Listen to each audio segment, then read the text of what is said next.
ناظرین اکرام، آج کی اس ویڈیو میں ہم آپ کو حضرت امام حسین رضی اللہ تعالیٰ عنہ کا سفر مکہ، اہل کوفہ کے دعوتی خطوط اور مسلم بن عقیل رضی اللہ تعالیٰ عنہ کا سفر کوفہ کے بارے میں بات کریں گے۔ آپ سے التماس ہے کہ ویڈیو کو آخر تک واچ کیجیے گا، اور ابھی تک اگر آپ نے ہمارے اسلامی اور معلوماتی channel wealth of knowledge corner کو سبسکرائب نہیں کیا ہو تو کائنڈلی ہمارے چینل کو بھی سبسکرائب کر دیجیے گا، بیل کو آل پہ کر دیجیے تاکہ آنے والی ویڈیوز کا نوٹیفیکیشن آپ کو بر وقت وصول ہو سکے۔ حضرت امام حسین رضی اللہ تعالیٰ عنہ کا سفر مکہ۔ حضرت امام حسین رضی اللہ تعالیٰ عنہ یزید کی غیر شرعی موروثی بادشاہت تسلیم کرنے کے لیے تیار نہ تھے، لیکن بغیر بیعت کے مفر کی کوئی صورت نہ تھی۔ عراق کے شیعان علی رضی اللہ تعالیٰ عنہ کا میلان آپ کی طرف تھا، اس لیے آپ بڑی کشمکش میں مبتلا ہو گئے، لیکن مدینہ میں بغیر بیعت کے قیام ناممکن تھا۔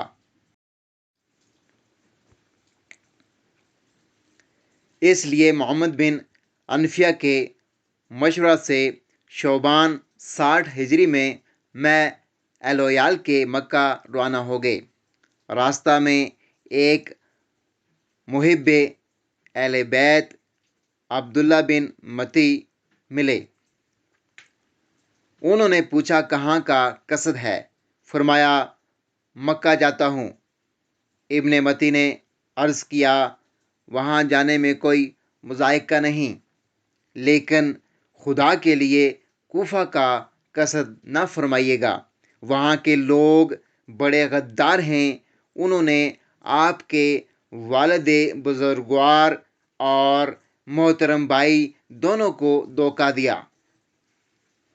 آپ اہل حجاز کے سردار ہیں، حرم میں بیٹھ کر اطمینان کے ساتھ لوگوں کو اپنی دعوت دیجیے، حرم کا گوشہ ہرگز نہ چھوڑیے گا۔ مکہ پہنچ کر آپ نے شیب ابی طالب میں قیام فرمایا۔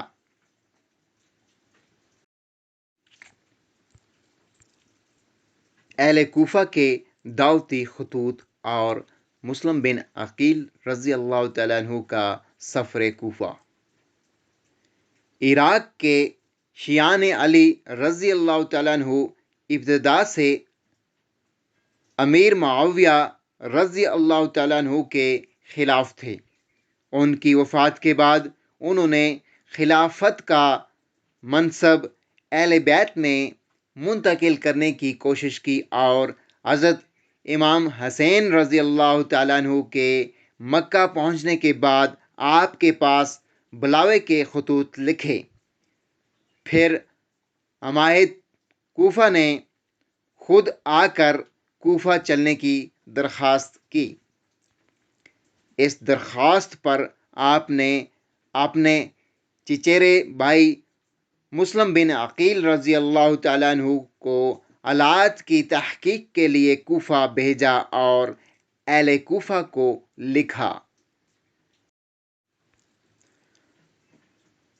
تمہارے خطوط ملے، تمہاری خواہش معلوم ہوئی، میں اپنے بھائی مسلم بن عقیل کو حالات کی تحقیق کے لیے بھیجتا ہوں، جیسا کہ تم نے لکھا ہے اور تمہارے آدمیوں کا بیان ہے۔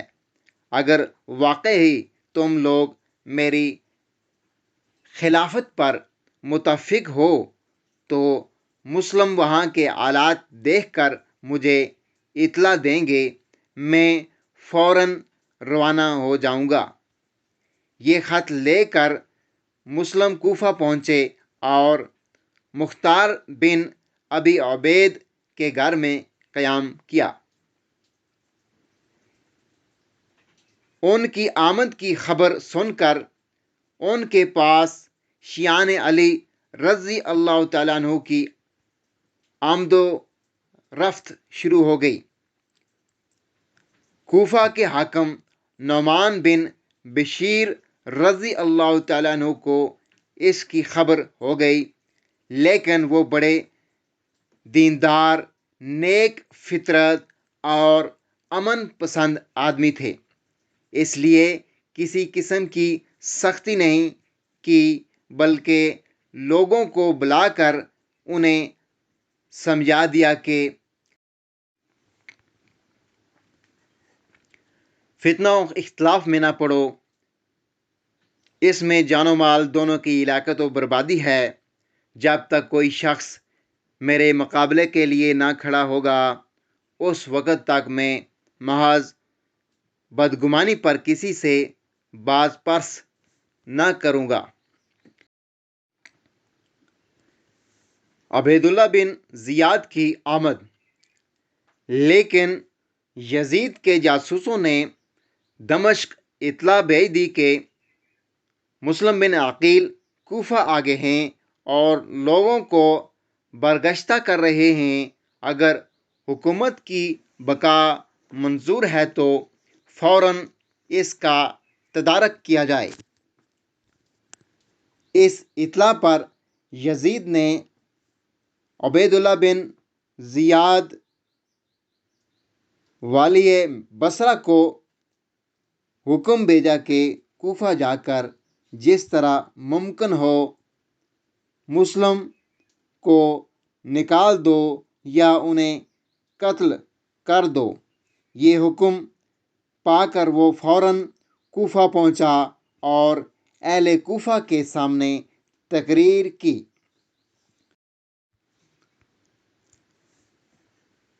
باشندگان کوفہ، امیر المومنین نے مجھے تمہارے شہر کا حاکم مقرر کر کے بھیجا ہے اور مظلوموں کے ساتھ انصاف، مطیع و فرمانبردار کے ساتھ احسان و سلوک اور نافرمانوں کے ساتھ سختی کرنے کا حکم دیا ہے۔ میں اس حکم کو پورا کروں گا، مطیع و منقاد کے ساتھ پدرانہ شفقت سے پیش آؤں گا، لیکن مخالفوں کے لیے سم قاتل ہوں، اور ہر محلہ کے چودھری کو اس کے محلہ کا ذمہ دار بنایا کہ وہ اپنے اپنے محلہ کے فتنہ پرداز، خوارج اور مشتبہ لوگوں کے نام لکھ کر اطلاع دیں۔ جو شخص اس میں کوتاہی کرے گا، اس کے دروازے پر اس کو سولی لٹکایا جائے گا۔ مسلم بن عقیل رضی اللہ تعالیٰ عنہ کی خفیہ کوشش۔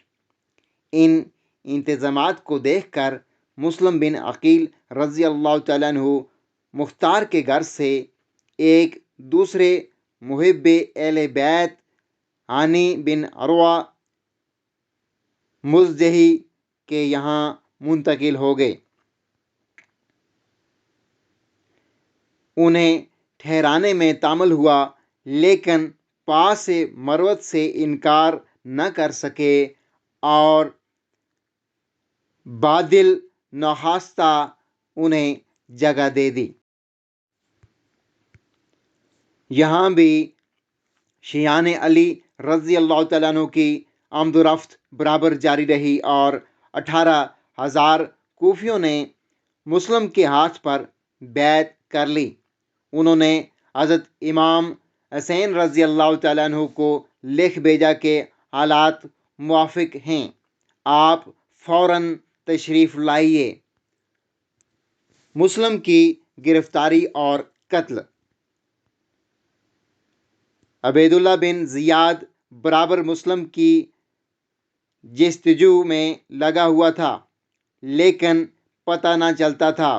آخر میں اس کے غلام معقل نے شیعان علی رضی اللہ تعالیٰ عنہ کا بیس بدل کر پتہ چلا لیا اور مسلم سے مل کر عبیداللہ بن زیاد کو خبر کر دی۔ ہانی بن عروہ عمائد کوفہ میں تھے، اس لیے کوفہ کے والیوں کے یہاں ان کی آمد و رفت رہتی تھی، لیکن جب سے مسلم ان کے گھر آ گئے تھے اس وقت سے انہوں نے عبید اللہ بن زیاد کے پاس آنا جانا بند کر دیا تھا۔ ایک دن وہ بعض شرفائے کوفہ کے ساتھ عبید اللہ کے پاس گئے۔ اس نے پوچھا، تم نے مسلم کو چھپایا ہے اور لوگوں کو ان کی بیعت کے لیے جمع کرتے ہو؟ انہوں نے انکار کیا۔ ان کے انکار پر معقل نے شہادت دی۔ اس آئینی شہادت کے بعد انکار کی گنجائش نہ تھی۔ آنی نے اقرار کر لیا اور اصل واقعہ بیان کر دیا کہ میں نے ان کو بلایا نہیں تھا، وہ خود میرے یہاں آئے۔ مجھے انہیں ٹھہرانے میں تامل تھا، لیکن مروت سے انکار نہ کر سکا۔ اگر یہ فعل آپ کے خلاف مزاج ہے تو میں ابھی جا کر ان کو نکالے دیتا ہوں۔ ابن زیاد نے کہا، تم یہاں سے جا نہیں سکتے، یہیں ان کو بلا کر ہمارے حوالہ کر دو۔ آنی کی غیرت نے اسے گوارا نہ کیا۔ انہوں نے کہا، میں اپنے پناہ گزین کو تمہارے حوالے نہیں کر سکتا۔ ان کے انکار پر ابن زیاد نے انہیں پٹوا کر قید کر دیا۔ کوفہ میں خبر پھیل گئی کہ آنی قتل کر دیے گئے۔ یہ افواہ سن کر مسلم اپنے 18,000 عقیدت مندوں کو لے کر نکل پڑے اور عبید اللہ بن زیاد کو قصر عمارت میں گھیر لیا۔ اس وقت ابن زیاد کے پاس حفاظت کا کوئی سامان نہ تھا، صرف 50 آدمی تھے۔ ان میں کچھ پولیس کے آدمی اور چند اشراف کوفہ تھے۔ ابن زیاد نے انہیں حکم دیا کہ وہ لوگ اپنے اپنے قبیلہ اور اثر والوں کو واپس کریں اور یہ اعلان کرا دیا کہ جو شخص امیر کی اطاعت کرے گا وہ انعام و اکرام سے نوازا جائے گا، اور جو مخالفت کرے گا اسے سخت سزا دی جائے گی۔ کچھ لوگ اس دھمکی کے خوف سے اور کچھ اشراف کوفہ کے سمجھانے سے مسلم رضی اللہ تعالیٰ عنہ کا ساتھ چھوڑ کر الگ ہو گئے۔ کچھ لوگوں کے اعزاء و اقربا انہیں واپس لے گئے۔ غرض مسلم کے ساتھ صرف 30 آدمی باقی رہ گئے۔ اس وقت وہ بہت گھبرائے اور ایک بوڑھی عورت کے گھر میں پناہ لی۔ ابن زیاد نے یہ بھی اعلان کرا دیا تھا کہ مسلم جس کے گھر سے برآمد ہوں گے اسے سخت سزا دی جائے گی، اور جو انہیں گرفتار کر کے لائے گا اسے انعام دیا جائے گا۔ اس اعلان کے ساتھ ہی گھروں کی تلاشی شروع کرا دی۔ اس اعلان سے خوفزدہ ہو کر بوڑھی عورت کے لڑکے نے بتا دیا۔ ابن زیاد نے اسی وقت محمد بن اشعث کو گرفتاری کے لیے بھیج دیا۔ انہوں نے مکان کا محاصرہ کر لیا۔ مسلم نے جب دیکھا کہ بچنے کی کوئی صورت نہیں ہے تو جان پر کھیل کر نکل آئے اور تنے تنہا پوری جماعت کا مقابلہ کیا اور لڑتے لڑتے زخموں سے چور ہو گئے۔ اس وقت محمد بن اشعث جان بخشی کا وعدہ کر کے انہیں ابن زیاد کے پاس لے آیا اور اس سے کہا میں انہیں امان دے چکا ہوں۔ ابن زیاد نے ڈانٹا کہ میں نے تم کو گرفتار کرنے کے لیے بھیجا تھا، تمہیں امان دینے کا کیا حق تھا؟ یہ سن کر مسلم نے محمد بن اشعث سے کہا کہ میرا بچانا تمہارے بس میں نہیں ہے، لیکن اتنا کرنا کہ حسین رضی اللہ تعالیٰ عنہ کو میرے انجام کی خبر کر کے کہلا دینا کہ وہ کوفہ والوں پر ہرگز اعتبار نہ کریں اور جہاں تک پہنچ چکے ہوں وہیں سے لوٹ جائیں۔ ابن اشعث نے ایفا کا وعدہ کیا۔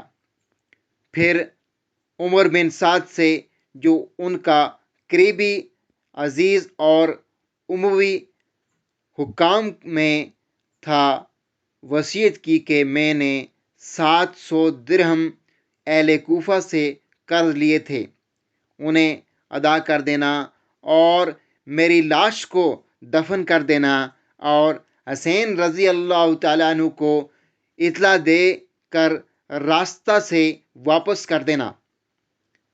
ان وصیتوں کے بعد ابن زیاد نے ان کو قتل کرا دیا۔